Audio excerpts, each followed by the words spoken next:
नमस्कार, मैं हूं अखिल पाराशर। आप देख रहे हैं देश दुनिया की अहम खबरों का एक खास कार्यक्रम न्यूज फोकस।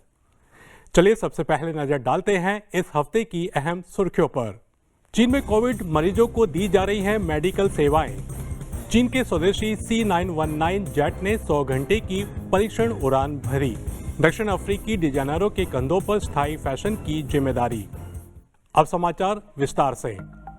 जब से चीन में कोविड-19 संबंधी नियंत्रण में ढील दी गई है, तब से चीनी अस्पताल और मेडिकल स्टोर मरीजों को हर तरह की सुविधाएं मुहैया करवा रहे हैं। पूर्वी चीन के चांगशी प्रांत की फुचौ शहर में कोविड-19 के बढ़ते मामलों के चलते अस्पतालों के बाहर अस्थायी बुखार क्लिनिक बना दिए गए हैं। ये क्लिनिक 24 घंटे खुले रहेंगे ताकि मरीजों को सही समय पर दवाई मिल सके। वहीं हुबेई प्रांत के वुहान शहर से लेकर क्वांगतुंग और फुजियन जैसे कई बड़े प्रांतों में मेडिकल स्टोर खांसी और बुखार की दवाएं मुफ्त में दे रहे हैं। इसके अलावा पूर्वी चीन की फुजियन प्रांत के श्यामन शहर में ज्यादातर दवाखानों में बुखार की दवाओं और कोविड-19 टेस्ट की किट को कम मात्रा और छोटे पैकेट में दिया जा रहा है ताकि सभी लोगों तक जरूरी दवाएं और सुविधाएं पहुंचाई जा सके। दक्षिण पश्चिम चीन के सिचुआन और यूनान प्रांत की राजधानियों को जोड़ने वाली नई चंगतू खुनमिंग रेलवे को हरी झंडी दिखा दी गई है। जटिल पहाड़ी इलाकों में 9 साल के इंजीनियरिंग कार्य के निर्माण के बाद सोमवार को इस रेल मार्ग को आधिकारिक रूप से खोल दिया गया है। यह रेलवे सिचुआन प्रांत की राजधानी चंगतू से शुरू होकर पड़ोसी यूनान प्रांत की राजधानी खुनमिंग पर खत्म होती है। इस नई चंगतू खुनमिंग रेलवे लाइन की लंबाई 915 किलोमीटर है। 160 किलोमीटर प्रति घंटे की रफ्तार से चलने वाली ये ट्रेन 19 घंटे की यात्रा को मात्र 7 घंटे में पूरा कर सकती है।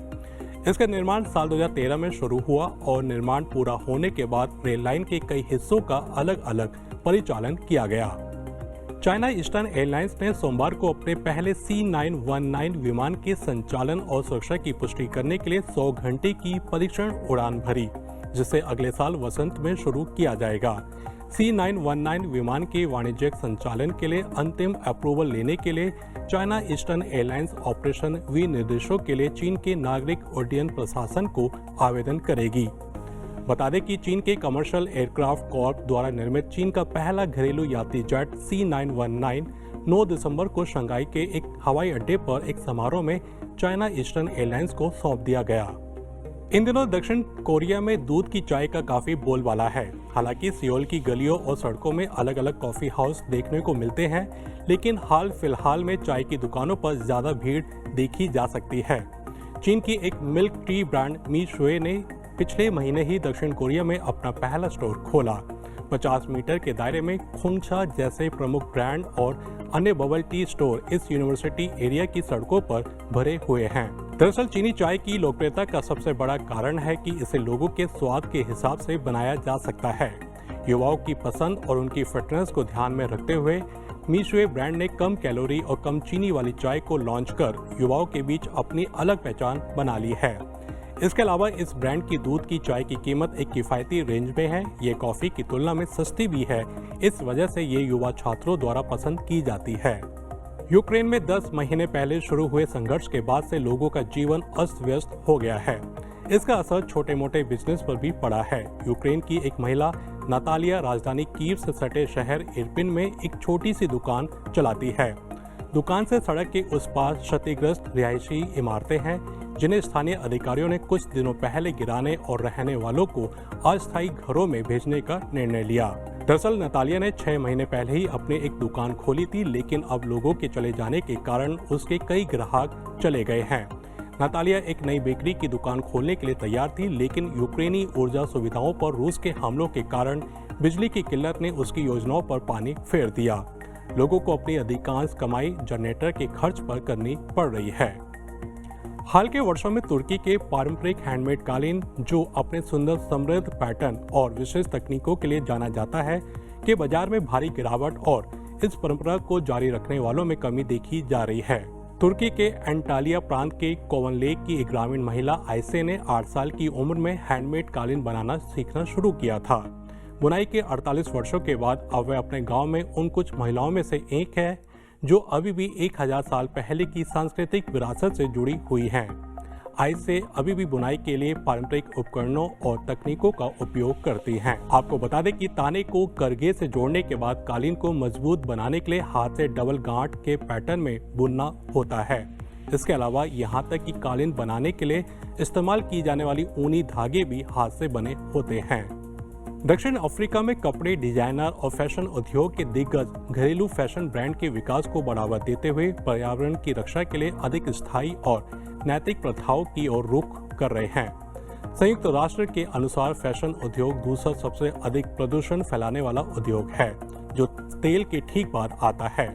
यह वैश्विक कार्बन उत्सर्जन का 10% उत्पादन करता है और वेस्ट वाटर उत्पादन में 20% का योगदान देता है।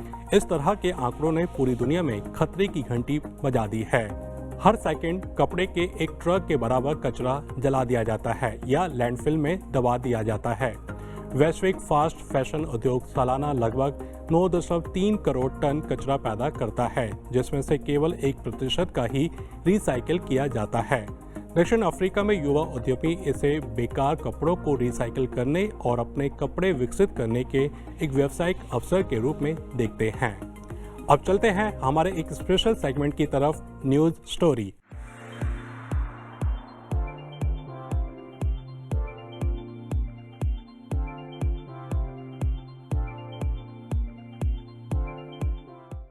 हमें बचपन से ही सिखाया जाता है कि बड़ों का आदर करो, बुजुर्गों का सम्मान करो। चीन में भी बिल्कुल यही सीख बच्चों को दी जाती है।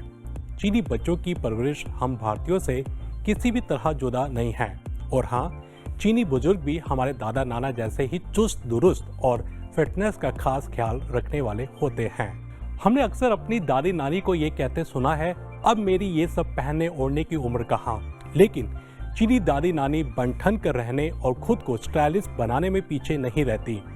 ट्रेंड के हिसाब से कपड़े, रंगे हुए बाल, एक से बढ़कर एक गैजेट्स लेकर चीनी बुजुर्ग खुद को अपडेट रखने के मामले में किसी भी युवा को करारी टक्कर दे सकते हैं।